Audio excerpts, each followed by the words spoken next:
सन्मान बांधकाम कामगारांचा, आनंद त्यांच्या कुटुंबियांचा। राज्यातील नोंदणीकृत बांधकाम कामगारांकरिता महाराष्ट्र इमारत व इतर बांधकाम कामगार कल्याणकारी मंडळामार्फत नोंदणीकृत बांधकाम कामगारांचा सामाजिक, आर्थिक विकास व्हावा, तसेच बांधकाम कामगाराचे व त्याच्या कुटुंबाचे आरोग्य निरोगी राहावे, तसेच बांधकाम कामगाराच्या पाल्यांचा शैक्षणिक विकास व्हावा,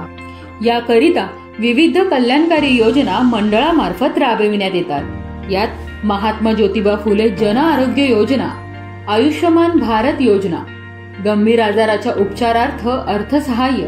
75% किंवा कायमचे अपंगत्व आल्यास अर्थसहाय्य, बांधकाम कामगाराच्या पत्नीस नैसर्गिक प्रसूतीसाठी किंवा शस्त्रक्रियेद्वारे प्रसूतीसाठी अर्थसहाय्य, एका मुलीच्या जन्मानंतर कुटुंब नियोजनाची शस्त्रक्रिया केल्यास त्या मुलीच्या नावे 18 वर्षांपर्यंत मुदत बंद ठेव, नोंदित बांधकाम कामगारांची आरोग्य तपासणी करणे, नोंदित बांधकाम कामगाराचा अपघातात हात किंवा पाय निकामी झाल्यास कृत्रिम अंग जोडण्यासाठी अर्थसहाय्य, या स्वरूपात आरोग्य विषयक योजना राबविल्या जातात।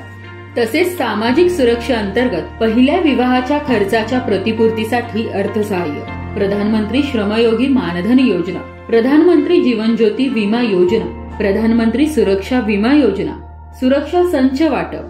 अत्यावश्यक संच वाटप, पूर्व शिक्षण ओळख प्रशिक्षण योजना, नोंदित बांधकाम कामगारासाठी मध्यान्ह भोजन, नोंदित बांधकाम कामगाराच्या एका मुलीच्या विवाहाकरिता अर्थसहाय्य प्रदान करण्यात येते। तसेच आर्थिक सहाय्य योजनेअंतर्गत अटल बांधकाम कामगार आवास योजना, ग्रामीण शहरी भागाकरिता अर्थसहाय्य, गृह कर्जावरील ₹6 लाख पर्यंतच्या व्याजाची रक्कम, कामगाराचा कामावर असताना मृत्यू झाल्यास कायदेशीर वारसास अर्थसहाय्य, कामगाराचा नैसर्गिक मृत्यू झाल्यास त्याच्या कायदेशीर वारसास अर्थसहाय्य, कामगाराचा मृत्यू झाल्यास वारसदारास अर्थसहाय्य, कामगाराचा मृत्यू झाल्यास त्याच्या पत्नीस पतीस 5 वर्ष अर्थसहाय्य, अपघाती नैसर्गिक मृत्यू झालेल्या नोंदित बांधकाम कामगाराचा मृतदेह शववाहिनीद्वारे मूळ गावी पाठविण्यासाठी एसटी महामंडळाच्या आगार प्रमुखाने प्रति किलोमीटर अंतरासाठी प्रमाणित केलेल्या दराप्रमाणे अर्थसहाय्य प्रदान करण्यात येते। तसेच राज्यातील बांधकाम कामगाराच्या पाल्यांचा शैक्षणिक विकास व्हावा, याकरिता बांधकाम कामगाराच्या पहिल्या 2 पाल्यांकरिता शैक्षणिक सहाय्य योजना राबविण्यात येतात। किमान 75% किंवा अधिक उपस्थिती असलेल्या 1ली ते 10वीच्या विद्यार्थ्यांना शैक्षणिक सहाय्य, इयत्ता 10वी, इयत्ता 12वी मध्ये किमान 50% किंवा अधिक गुण प्राप्त झाल्यास शैक्षणिक सहाय्य, इयत्ता 11वी व इयत्ता 12वीच्या शिक्षणासाठी प्रति शैक्षणिक वर्षी शैक्षणिक सहाय्य, पदवीच्या प्रथम, द्वितीय व तृतीय वर्षाच्या प्रवेश पुस्तिके व शैक्षणिक सामुग्रीसाठी प्रतिवर्षी शैक्षणिक सहाय्य,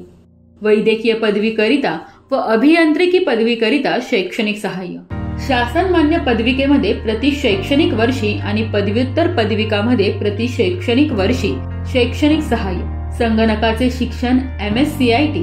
घेत असलेल्या नोंदित लाभार्थी कामगाराच्या 2 पाल्यांना शुल्काची प्रतिपूर्ती देण्यात येते। अहो मग वाट कसली बघताय, तेव्हा लगेचच www.mahabocw.in या संकेतस्थळावर जाऊन आपली नोंदणी निश्चित करा आणि मंडळामार्फत मिळणाऱ्या कल्याणकारी योजनांचा लाभ घ्या। प्रस्तुती महाराष्ट्र इमारत व इतर बांधकाम कामगार कल्याणकारी मंडळ।